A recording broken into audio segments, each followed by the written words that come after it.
What if I told you there was a system that allowed you to structure your intelligence gathering, manage your data sources, and guide your team to answer questions during an investigation? Would you believe me? Let me introduce you to the idea of a collection management framework, a structured approach to organizing your data. Hey guys, welcome back to the channel. If you're new here, my name is Adam and I teach everything CTI. I've helped build CTI teams, refine processes, and train clients on the best practices. A collection management framework is a fundamental pillar for any security operations or threat intelligence team. They ensure you structure your data sources to improve the efficiency of your investigations, identify gaps in coverage, and measure your preparedness for a cyber attack. Not using one is like going down a dark alley with only a flashlight. Let's explore what a collection management framework is and the major benefits it can provide your entire security team, from incident responders to threat intelligence analysts. Then, how you can create one using a simple 5-step process. Let's get to work.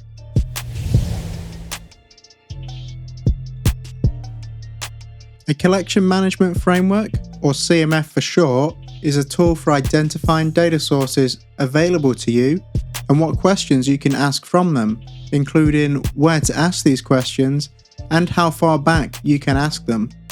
A data source is any system, tool, or platform from which you can gather information. It could be an external data source, like a threat intelligence feed that provides you atomic indicators, like domain names or IP addresses. But it can also be an internal data source that generates information from your security tools, like your SIM solution or EDR. Anything that you reliably query for information is a data source. A collection management framework acts as a guide for intelligence analysts, incident responders, and other defenders when they need to fulfill an intelligence requirement. If an incident responder needs to quickly determine if a piece of software is malicious, they can consult their organization's collection management framework and find out. They can find out what data sources can answer if a piece of software is malicious, what questions they can ask, and how accurate, trustworthy, or complete the answer will be. Collection management frameworks can include internal or external data sources. Here is an external collection management framework showing sources you can query for data about a malware sample. Here is an internal collection management framework showing data sources your organization uses and what information you can get from them. What you include in your collection management framework will depend on how you intend to use it, what intelligence requirements you want the collection management framework to fulfill, and what data is available to you. There is no one-size-fits-all. Instead, you must create a collection management framework that matches your team's requirements and ensures analysts can use it effectively. Analysts who do not understand their data source collection on a technical level cannot satisfy intelligence requirements against it or understand the limitations of their data.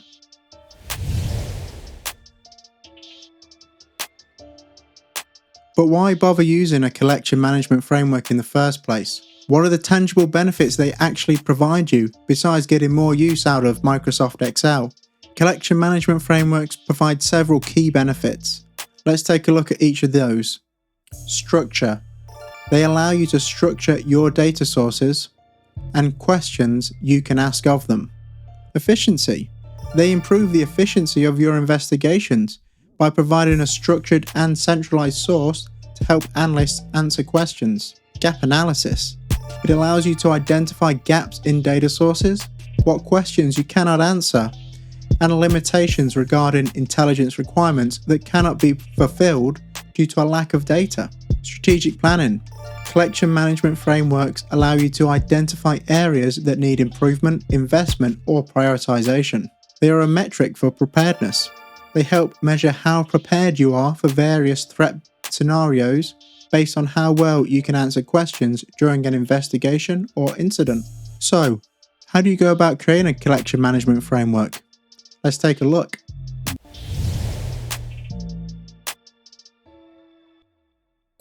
Despite each organization requiring a different collection management framework that is tailored to their individual needs, the core questions that drive a collection management framework remain the same. What is collected and from where?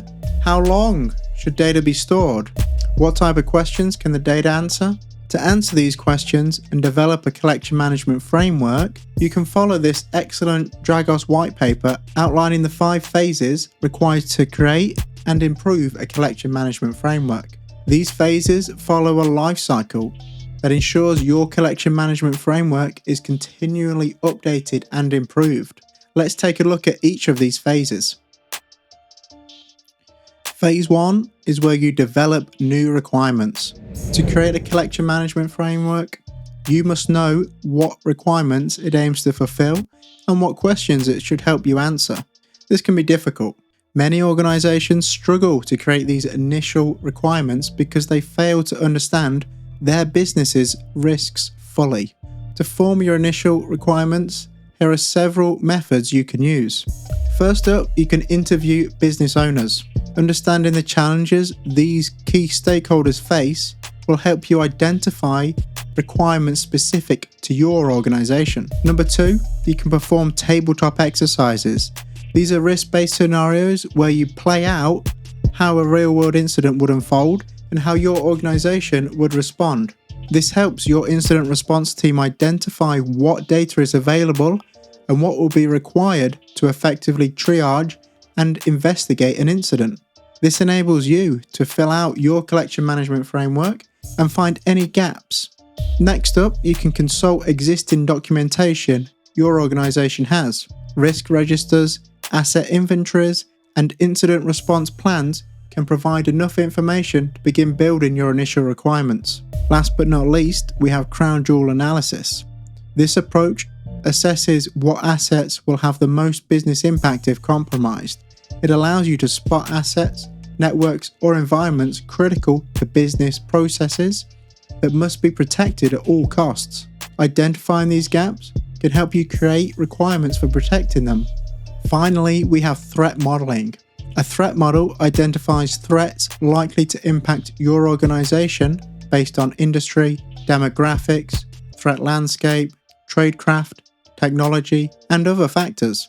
You must ensure your threat modeling considers past threats and current or emerging tradecraft or attacker behavior. These methods should provide a list of requirements that you can feed into the next phase of the collection management framework development lifecycle, where you will find what information is available to fulfill these requirements. Phase 2 is developing a collection plan. Phase 2 involves matching your requirements list against your available data sources. If you're assessing if Log4j impacts you, you'll need to find data sources that tell you what servers you have running, what software they have installed, if they use any third-party software that could have been impacted, what a successful exploit would look like, and how long all this data is kept for. Your collection plan can take any form suitable to your team. It could be a knowledge base on a system like Notion that links to resources, or a simple Excel spreadsheet that points where an analyst can find data. Here is a basic spreadsheet you could use to assess the impact of Log4j. This collection management framework uses the cyber kill chain to structure the questions you can ask of it. The Windows event logs can be used to answer questions about exploitation, installation, and actions on objectives. You could query these to find out if you have seen a successful exploitation of the Log4j vulnerability within the last 60 days. This is just one way of structuring your collection management framework. You could use external data sources to answer requirements, just like you saw with the malware collection management framework before. Or perhaps you could even populate the collection management framework with different questions, such as those focusing on the MITRE attack matrix. These questions can help you align your prevention, detection, and response capabilities with the TTPs used by threat actors. Ultimately, the structure of your collection management framework will depend on your organization's requirements, your team's capabilities, and your use cases. Phase 3 is the implementation phase. At this phase, you will have a list of requirements that you have identified, and all the data sources at your disposal to fulfill these requirements. Now you can focus on creating your procedures that use your collection management framework and identify new data sources that can be leveraged. As you begin using your collection management framework, you will soon find opportunities to improve existing data sources, such as centralizing your login, tuning configurations, and lengthening data retention.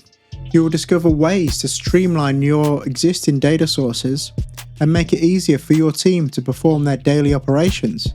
Additionally, you may identify new capabilities that data sources can offer. This could include advanced login options that allow you to build better detections or threat hunting queries, and highlight opportunities for pivoting or follow-on data collection. Documenting your data sources, their connections, and what questions they can answer allows you to pivot between datasets and find relevant intelligence quickly. The implementation phase will also help you identify intelligence gaps that cannot be filled with your current data sources and require new data sources. These could be simple changes like enabling a group policy setting in Microsoft Active Directory to gather PowerShell logs, or something more complex like collecting NetFlow data to get better visibility of your network traffic. Generating this information will help you prioritize future security investments and outline to management what your current security program can and cannot protect against. Phase 4 is the testing phase. With your operationalized data sources and new procedures, you can now test them to ensure they are effective and fit for purpose. You can use 2 metrics to test the completeness of your collection management framework at this phase: quantity and quality of coverage. Quality of coverage focuses on how complete your collection management framework is.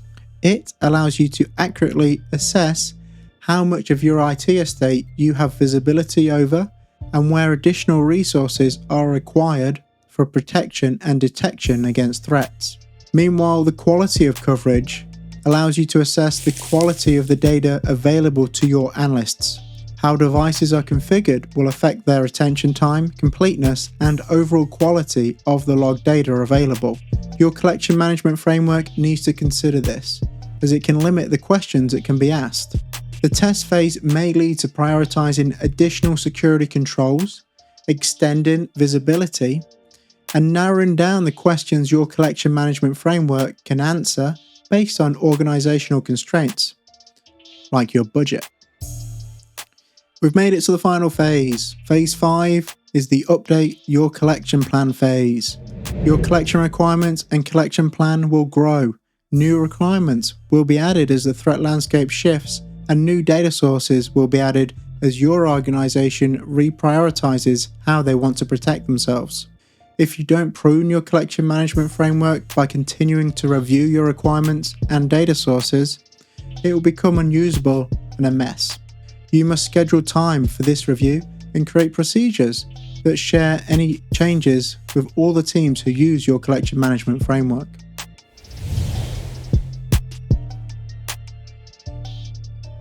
Alright, that's a lot of information.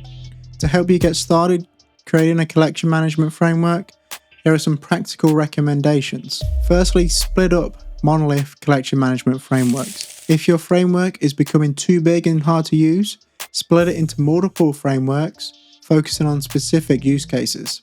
Schedule time to review your collection management framework. Having a framework is just the start. You must keep it up to date and add new data sources when they become available. Also, prune it to save it from becoming an unwieldy mess. Scheduling time to do this will ensure your framework is not left unkept and forgotten. Keep it simple. Don't go overboard by making your collection management framework too detailed.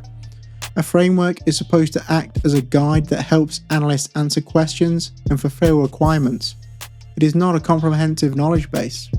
Focus on coverage, then quality. Aim to have visibility of every asset in your environment, be it endpoint devices, servers, cloud assets, network switches, or anything else your organization owns. Getting to 100% coverage is difficult, and it will take time. Once you get there, you can then gradually improve the quality of the data you obtain from your assets, which will likely require additional buy-in from other teams and investment. Finally, Look for new ways of using your data sources. Fully investigate what each of your data sources can provide you.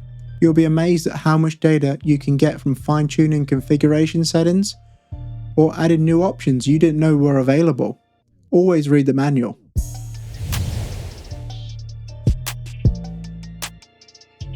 A collection management framework is a fundamental pillar for any security operations or threat intelligence team. They ensure you structure your data sources to improve the efficiency of your investigation, identify gaps in coverage, and measure your preparedness for a cyber attack. Not using one is like going down a dark alley with only a flashlight. Oh wait, I've said that before. To see all the benefits they provide you, you need to get your hands dirty and create one tailored to your organization. Use the 5-step process and practical recommendations I've outlined in this video and get started now. Turn on the lights and start discovering what you can defend against, what can be improved, and what you must invest in to ensure your organization is protected. Stay tuned for more deep dives into key CTI topics and concepts.